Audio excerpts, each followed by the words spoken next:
Assalamualaikum warahmatullahi wabarakatuh. Kembali lagi bersama saya, Dedi Muhairid, dari Program Studi Pendidikan Bahasa Sastra Indonesia dan Daerah Angkatan tahun 2020. Baik, kali ini kita akan membahas terkait dengan materi keterampilan membaca, mengenai metode mengembangkan kecepatan membaca. Yang pertama, metode membaca cepat yang pernah dikembangkan. Ada metode kosakata. Metode kosakata adalah metode untuk mengembangkan kecepatan membaca melalui pengembangan kosakata.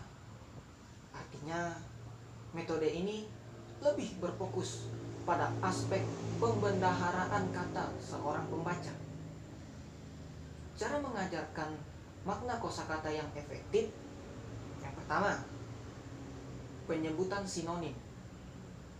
Strategi ini memanfaatkan kosakata yang maknanya mirip atau mendekati makna yang dimaksud. Yang kedua, ada pendefinisian. Pendefinisian adalah meletakkan kata tertentu dalam satu kategori yang mengelompokkan berbagai hal identik. Kemudian menentukan perbedaan yang menonjol pada hal tersebut dari hal-hal yang lain yang dimana termasuk dalam kategori yang sama.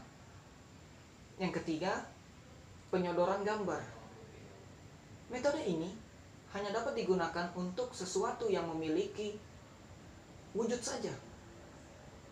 Umpamanya, kita menggambar kursi untuk menjelaskan, memberitahu makna khair. Di luar kursi itu memiliki warna, bentuk, dan ukuran yang berbeda-beda. Dan yang keempat, ada penyebutan individu. Ciri terpenting dari metode ini adalah membatasi penggunaan kata pada lingkup yang tepat. Karenanya, sering digunakan dalam sebuah dokumen-dokumen hukum yang lingkup implementasi katanya harus jelas. Kemudian ada metode motivasi. Cara kerja metode motivasi yaitu untuk memotivasi para pemula, pembaca yang mengalami hambatan dalam kecepatan membacanya, dengan berbagai macam rangsangan bacaan yang menarik, sehingga tumbuh minat membaca dalam karakter seorang tersebut. Kemudian metode bantuan alat. Ketika seorang membaca, gerak matanya dipercepat dengan bantuan alat yang berupa ujung pensil, ujung jari, atau alat penunjuk khusus dari kayu. Gerak mata dibantu oleh gerak ujung alat yang digunakannya. Dan selanjutnya ada metode gerak mata. Metode gerak mata adalah metode yang paling banyak dipakai dan dikembangkan orang saat ini, baik untuk pengajaran membaca, permulaan, maupun bagi siapa saja yang ingin meningkatkan kecepatan membacanya. Kemudian ada mengembangkan kecepatan membaca melalui metode gerak mata. Menurut Kamus Besar Bahasa Indonesia, membaca yaitu melihat dan paham isinya, bisa dengan melisankan atau dalam hati saja. Dengan demikian, membaca dapat dimaknai sebagai kegiatan memaham suatu isi dari tulisan, baik secara lisan ataupun dalam hati saja. Mengapa ada gerak mata? Pokok pemikiran yang melandasi metode gerak mata ialah semakin panjang dan semakin luas jangkauan mata dalam melihat unit-unit bahas, semakin pula kecepatan membacanya. Logikanya, jika kita hanya membaca unit-unit bahasa yang paling kecil, maka yang harus dibaca itu jumlahnya semakin besar sehingga menghambat dari kecepatan membaca itu sendiri. Ada hal-hal yang dimana suatu kebiasaan yang dapat menghambat gerak mata.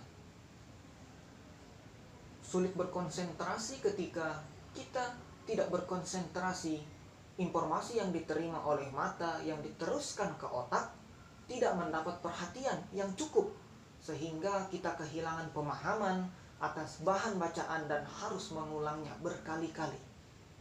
Aspek gerak bola mata yang menyangkut kecepatan dan tempo membaca antara lain: yang pertama, ada jarak pandang bola mata pada setiap barisan bacaan, penghentian bola mata ketika menatap barisan bacaan, kemudian yang ketiga, penggantian baris, yang keempat, kecepatan bergeraknya bola mata, dan yang kelima, peluang-peluang dalam menatap simbol bacaan.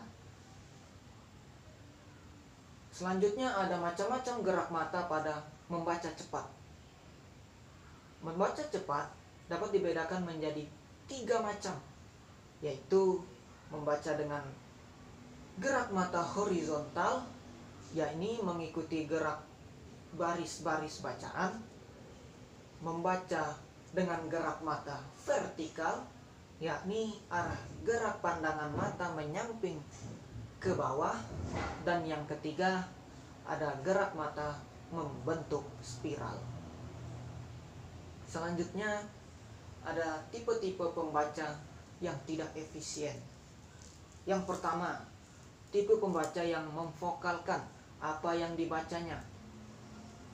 Yang dimaksud dari tipe ini adalah pembaca yang suka membaca dengan suara keras. Banyak orang yang melakukan cara membaca seperti ini, yaitu melafalkan apa yang dibacanya kata demi kata dengan bantuan alat ucap, yakni mulut.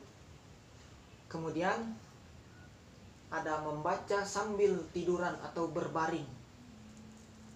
Cara membaca dengan cara berbaring merupakan suatu kebiasaan membaca yang jelek, terutama ditinjau dari kesehatan mata.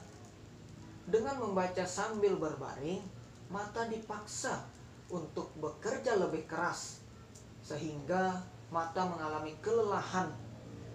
Dan kelelahan mata adalah efek langsung dari cara membaca semacam ini. Kemudian yang ketiga ada tipe pembaca bergerak. Yang dimaksud dari tipe ini adalah seorang pembaca yang dalam perbuatan membacanya diikuti oleh gerak-gerik sebagian anggota badan, baik disengaja maupun tidak disengaja. Dan yang keempat ada tipe pembaca yang tidak berkonsentrasi. Maksudnya adalah ketika secara fisik seseorang sedang membaca, tetapi sampai beberapa waktu belum juga membalik-balik halaman buku. Dari penjelasan tersebut dapat disimpulkan bahwa proses membaca yang terhambat kecepatannya akan memberikan dampak yang buruk bagi sang pembaca, yang dimana hal ini yang sering terjadi, terhambatnya kecepatan membaca seseorang dikarenakan kurangnya pemahaman akan bahan bacaan maupun kesalahan peletakan pandangan saat membaca baris-baris tulisan, sehingga diperlukan penggulangan dalam aktivitas membaca yang pada akhirnya tidak efisien dalam penggunaan waktu saat membaca. Baik, demikian yang dapat saya sampaikan. Bila ada salah, mohon maaf. Sekian, wassalamualaikum warahmatullahi wabarakatuh.